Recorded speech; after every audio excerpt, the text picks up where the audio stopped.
Welcome everyone to Best Travel Stories. Thank you very much for being here today. We are really going to enjoy the time we spend together today. As usual, I will start with the agenda so that you can know what to expect of our meeting.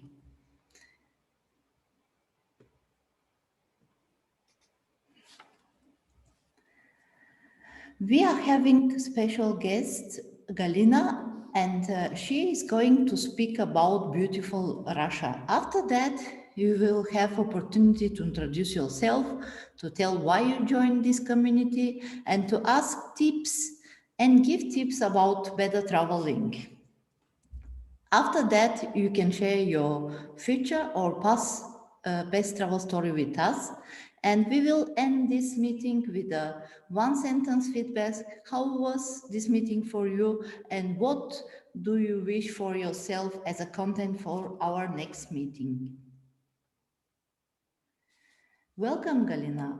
Could you please introduce yourself? I'm very honored to have you today. Hello, everyone. Thank you very much for inviting me, Suzanne. I'm Galina Hartshorn. I'm originally from Russia, but I have been living in England for 22 years. I teach Russian language. I'm very passionate about teaching my native language. I love languages generally. I learned Greek myself at the moment since first lockdown, basically since last March. Really love it. And really very enjoy to see how my students develop, how they just come into my classes from knowing nothing about Russian language, about Russia, and in about a year and more they start to speak, understand, write and read. They basically do this in a couple of weeks, but understand and speak Russian it takes a bit longer. So it's really very exciting to see how people grow, develop, and go to Russia, and really they come back and say, you know what? I spoke to Russian people and they can understand me. This is amazing to hear. Thank you. Could you please share your screen so that you can start with your presentation? Yep. Have fun and enjoy to everyone. Okay, so let's start. Right, so my first slide. So my presentation generally, I want to tell people more about Russia. Probably something you already know. You obviously, everybody's seen the map of Russia, but I will tell you more about culture, about seasons in Russia, and something I believe you'll find something new. So first of all, I always ask people, what do you know about Russia? And people always say vodka and Putin. This is the main main words, what people main thing people remember. And on this slide, you can see the word "privet," and this means hello. Hello, what do you know about Russia? On those pictures, you will see the map, the flag of Russia, the winter, as usually people say it's always cold. This is not very true. This little girls represent the typical Russian dresses. Just basically the not what girls wear now, but this our folk dresses. And this slide represent matryoshka, the what they call them Russian dolls in English. People don't know the proper name, and the proper name is matryoshka. And I will tell you soon where this word came from. So this is the overview. So you probably all seen Russian map, and you know how big Russia is. And Russia has a European part of Russia and eastern part of Russia. And mainly you can see Siberia taking all the eastern part of Russia. So I'm originally from Voronezh. You can see this place here, not far from Moscow, Voronezh. This is where my family and myself from. And this is actually in the middle between the Black Sea and Moscow. And I remember when I was little, it took us 12 hours on the train to go to the Black Sea from Voronezh to Black Sea. This was unforgettable holiday for Russian people to be on the Black Sea. So a little bit facts here, what I already mentioned. Russia is the biggest country in the world, and it used to be known as the Soviet Union, that broke apart in 1991. And there are borders, European and Asian country in Russia. So also there are two oceans around, Pacific and Arctic Ocean. And in landscape, we have everything possible, from tundra and forest to subtropical beaches. Absolutely everything you can find in the world, there is in one country, Russia.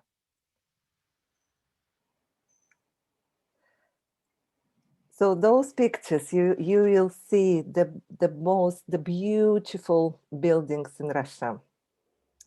When you go to Russia, I bet you go and see them. So it's absolutely amazing inside and outside. So first one is Большой Theater, known as it's a big theater in Moscow. When tourists come to Moscow, it's a #1 attraction. People always go to see ballet and opera and Moscow Большой Theater. So next one, this green one, is Mariinsky Theater. It's in St. Petersburg as well. Very famous theater, very popular for the tourists. And St. Petersburg, I don't know anyone who's been in St. Petersburg and not visited the Peter's the Great Palace. So this is the Winter Palace, this one in the bottom. And now it become Hermitage, the museum, but used to be the Baroque Winter Palace. So it's amazing inside, and you can spend a week there just looking at all the old pictures and sculptures in the Hermitage Museum. Very famous. A little bit basic facts about Russia. Population, this is in 2013, was 143.5 million. Capitals, Moscow. The area, major language is Russian, but you can find other languages on the Russian territory as well.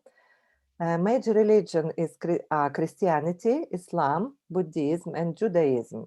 You can see how it varies. Life expectancy for men is 59 years, unfortunately.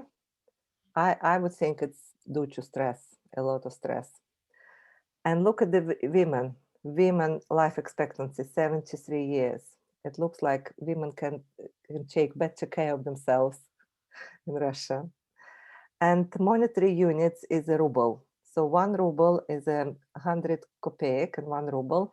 And if you just want to know what it is towards the pound, it's about 100 rubles in a pound. So it's quite handy to go with pounds. If you go with the pounds to Russia, it's really very good.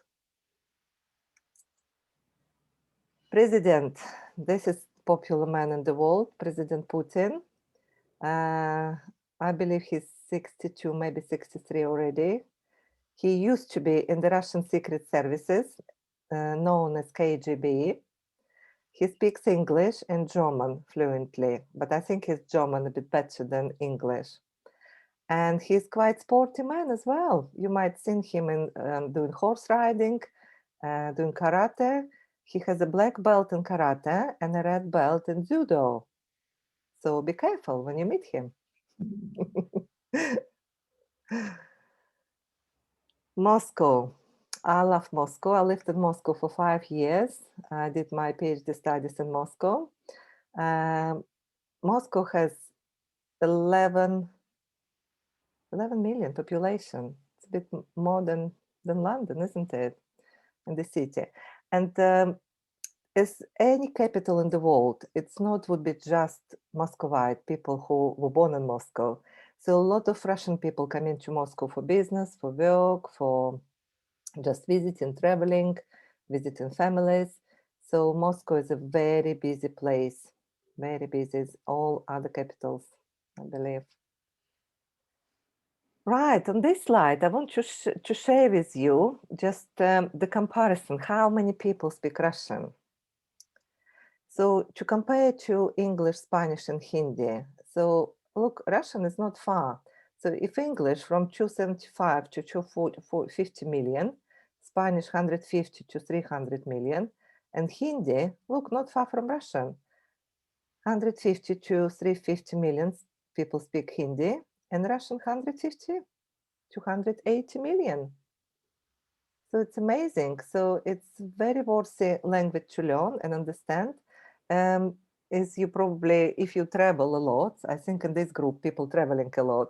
And if you notice, last 5-6 years, whenever you go, like I remember I was in Spain, and the waiter brought us the menu and asked us, what language do you want, the menu on? And I asked what, what languages are there? And he said Spanish, Russian, and English. So can you imagine? Russian, Spanish, and English. So Russian included in the menu, and many countries in Europe now. Okay. Now, it's a very interesting topic. I have been living in England for 22 years, and people always ask me, oh, it's so cold in Russia. It's always cold. And you know what? When I say it's not true, people just look at me and they can't believe it. And the truth is, it's not always cold in Russia. Yes, winter is the cold month. So December, January, February are the coldest months. But Russia has 4 seasons, proper 4 seasons. Every 3 months, we have 3 months of spring, winter, autumn, and summer. And summer can be as hot as in Spain, and winters are cold as what Canadian winters, the same. I want to show you a few pictures what people do in the winter in Russia. This is typical winter. Children, use sledges, skiing, skating. These pictures are my own pictures, and this is pictures from Moscow. And you will see what's happening. Can you see how beautiful? This is the ice sculptures, and they're not just somewhere like I know in England we have sometimes can be cold bars, and they bring ice sculptures in a squares. But in Russia, it can be look, it's outside, children enjoy it. The sculptures made somewhere in the factory, brought to the squares and decorate the streets and squares during December, January, and February. And they're absolutely beautiful. So these are more popular sport in Russia, hockey and ice skating and skiing. This is the main sports. And the school as well, PE lessons in the winter. It can be hockey or skiing or ice skating. And those pictures are typical summer pictures in Russia. So the hot temperature can be around 30, 35, even 40. The same if you go to Greece or Spain, you'll find exactly the same temperature as in Russia. And I think this right picture, it's a Yalta, it's on the Black Sea. Yalta, very nice, very beautiful. You can't see the difference. It can be in Spain or Greece, but this is Russia. Fishing industry. This is my picture. This is my friend with the fish after fishing. Russia has a very large fishing industry. And as you probably know and tried, caviar, seafood, this is what Russia popular for, caviar, black caviar and red caviar. Russia is the big producer of fish, caviar, and seafood. And those, I don't know what this fish called, I'm sorry, but on those pictures you will see Lake Baikal. So this is from the plane. Can you see Lake Baikal? Lake Baikal is the deepest lake in the world. It is more than 1 mile deep, this lake. And you see on the right picture here, you can see the train. This train is Trans-Siberian Express. If somebody interested to get on this train in Moscow and go through the whole Russia, through Lake Baikal towards Vladivostok, it takes 7-8 days to go through the whole country and see beautiful sceneries, while you're going on the train, and I show you how this way the train goes. So from Moscow, you get on the train. So I have a few students who been on this trip and they really, really enjoyed it. They flew to Moscow, get on the train, and went through Yekaterinburg, Krasnoyarsk, all those large cities, Irkutsk, Ulan-Ude, and came to Vladivostok. And it takes the train 7 days. And you will see, oh, you go through Lake Baikal, and this is what everybody says, and the most beautiful scenery there. But don't go in the winter. This is very nice to go in the summertime. Then you can leave the train, go around the city. It's like a cruise, but on the train. You can stop. There are different trips now. You can stop in the city, just go look around the city, go to the museums, try some food, and come back and go on the train in the night again till the next city. So this is really very good. But another tip for you, to travel on this trip, on this train, you need to know a little bit of Russian, because as long as you leave Moscow area, it's not many people speak English beyond Moscow. So you need some Russian. People who visit Moscow, I would suggest you go to Moscow Zoo. Moscow Zoo is a very popular zoo. If you travel with children, definitely destination number one to visit the zoo. So here, picture on the top, this is the entrance. Look how beautiful it is presented. It's a huge area where you see all possible animals and a lot of nice cafes on this zoo. And the zoo in the center of Moscow, believe or not.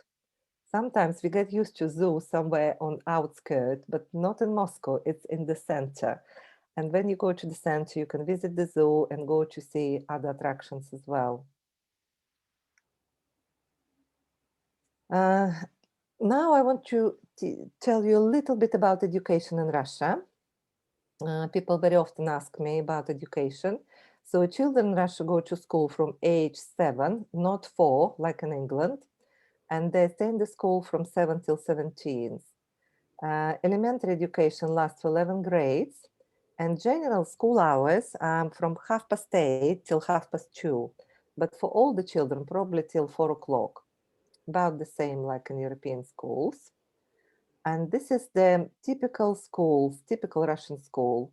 And on this picture on the right, I don't know if you can recognize me. So this is me when I started school at the age of 7.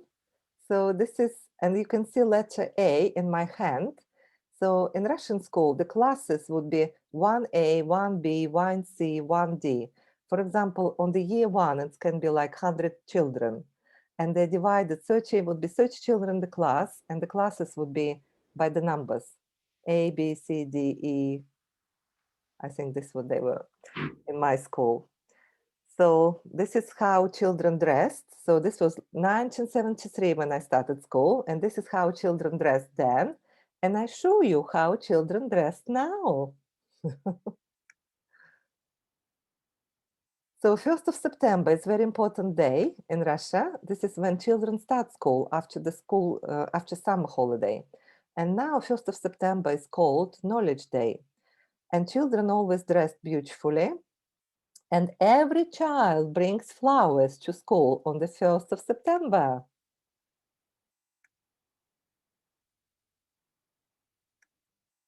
Have a look at these beauties. This is typical day, 1st of September in Russia. So this is how children dress now. Can you see everybody holds nice flowers, and these flowers they bring for their teachers.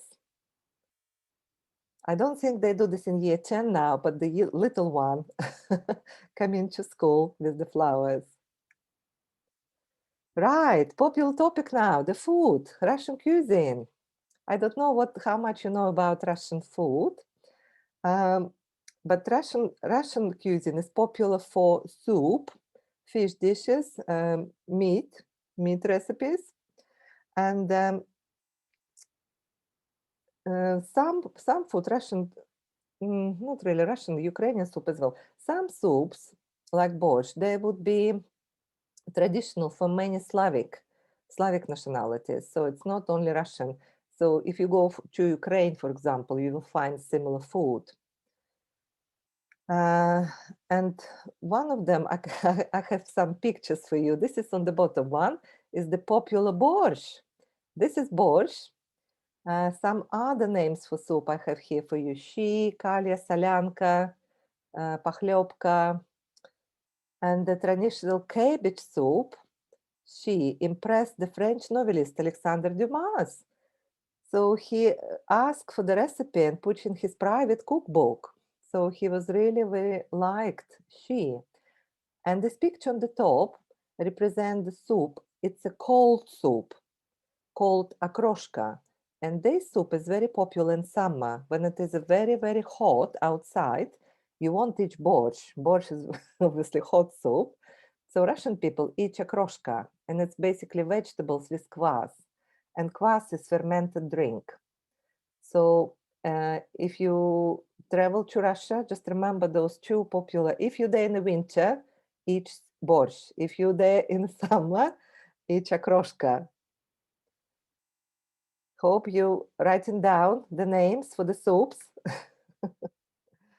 Here I have a beef stroganoff recipe for you. I'm sure you know what beef stroganoff is, and it's exactly the same. So this is beef stroganoff. If you're sort of like familiar with the Russian Cyrillic a little bit, you can see it's exactly beef, as it said here, beef, and stroganoff, exactly the same, beef stroganoff. And this is the recipe. If you want to write it down after my presentation and cook it, you're very welcome. Caviar. How much do you know about caviar? I know some people say, oh, it's too salty, but it's so healthy and it's very popular in Russia. And it's very popular. It goes with the pancakes. Usually it's served on the pancakes. If you order this in the restaurants, so caviar will be brought to you on some different plates and on the pancakes. If you're there, please try. At least you tried, and then you can say, do you like it or not? But it's very nice. Right. Another interesting moment for you about, as I mentioned before, about Russian dolls. So they're known as a Russian doll, but nobody knows why they're called Matryoshka. So yes, there is a name Matryoshka.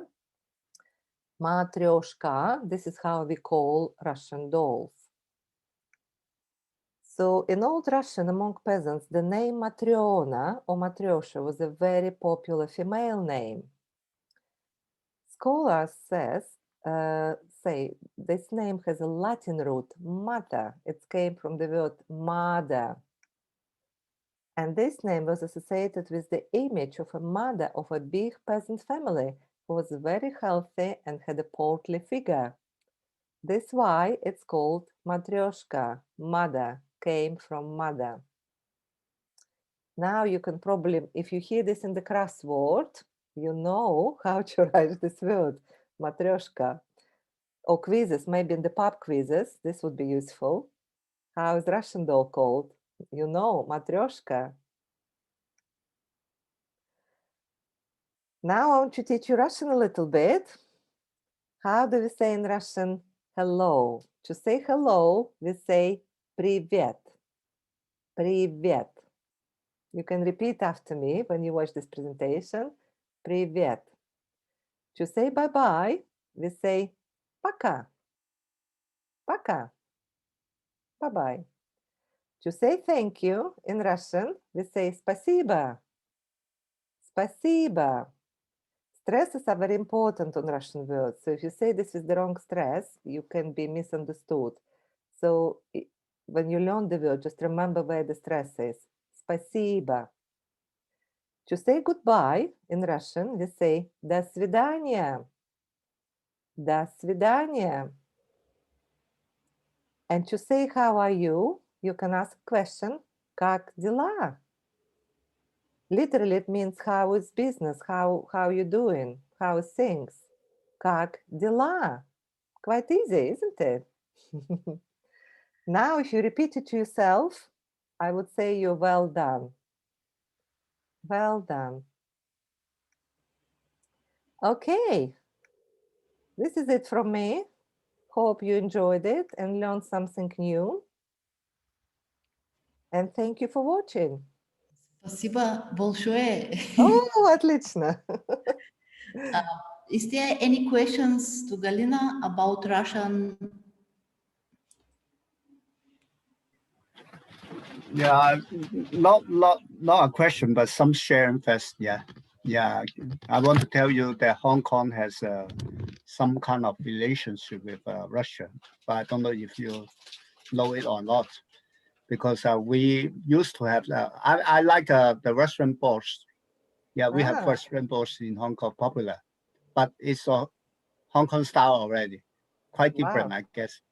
And it was, um, I think, invented or brought by Russian into Hong Kong. There used to be a lot of Russians living in Hong Kong. I don't know if you know a bit.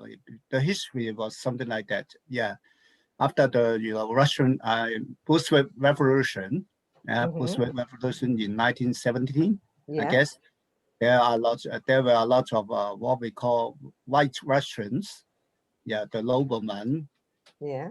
came all over in order to free from the Communist Party rule from that part of Europe, and then they took the Trans-Siberian Railway and along that, and then go to the eastern part, the um, the northern part of China, cross the border, stay there, and then go to Shanghai, the biggest city in China, until 1949 or 1950. There was the Communist Revolution in China, and then they flee to Hong Kong, and then they brought brought about some Russian culture into Hong Kong. That's the story. And then I think after 1960s, I think most of them immigrated to Australia, and then no more Russians staying in Hong Kong. That's the history. Yeah, Ah, and then I have a question about the life expectancy of you know the male and female. Why is that there is a big contrast? it is a 59 big against contrast. 73, Yes, it right? is. Yeah. I Yeah, think it's down to stress. I think it's stress. it's Uh, stress, and the man is. I think it's probably cultural. The Russian man probably will just dive in the drinking just to avoid the oh, stress and pressure, and yes. obviously this brings a lot of health problem. So unfortunately, probably women manage better with themselves, with the looking after themselves better. Yeah, But I can't say it's a huge problem in Russia. I know other countries as well have the same stress, and alcohol is, usually people dive into to avoid the I see. reality, to avoid the problem.